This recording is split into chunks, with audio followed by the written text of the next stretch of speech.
જય સંત સવિયાનાથ।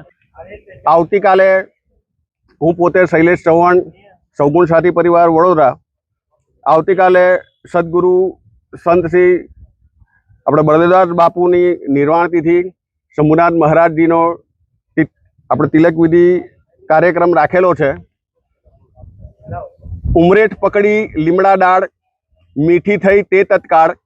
ઉમરેઠની લીમડાની ડાળ બધાને ખબર છે, પણ એની પહેલા ઝાંઝરકાની અંદર એક દહીં, છાશ અને ટુકડો ખાધેલો, રોટલો ટુકડો ખાધેલો સૂકો, એ અત્યારે કોઈને ખબર છે નહીં।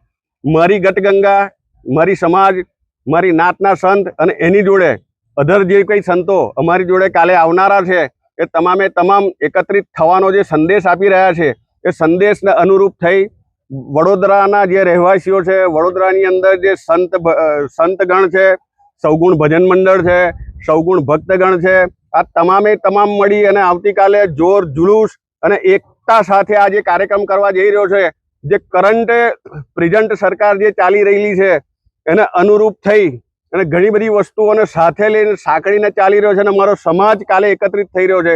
મારા સમાજના અષ્ટમ સંત શંભુનાથ મહારાજ, એની સાથે લઘુ મહંત યોગીરાજ મહારાજ, તમામે તમામ કાલે પધારી રહ્યા છે। દરેક સંપ્રદાયના યુવા સંતો પધારી રહ્યા છે અને આ સ્ત્રી સશક્તિકરણ, યુવા સંગઠન અને યુવાઓને એકત્ર કરવા માટેનો કાર્યક્રમ છે। તો મારી તમામે તમામ જેટલા બી યુવાગણ છે, જેટલા બી પરિવાર છે, જેટલા બી મારી ગટગંગાના લોકો છે, એ તમામે તમામને નમ્ર વિનંતી છે કે કાલે બહોળી સંખ્યાની અંદર, મોટી સંખ્યાની અંદર આવી અને આ કાર્યક્રમને મજબૂત બનાવે, સફળ બનાવે અને બહોળી સંખ્યાની અંદર ઉપસ્થિત રહે। બોલ સંત સવૈયા નાથ કી જય, નાથ કી જય।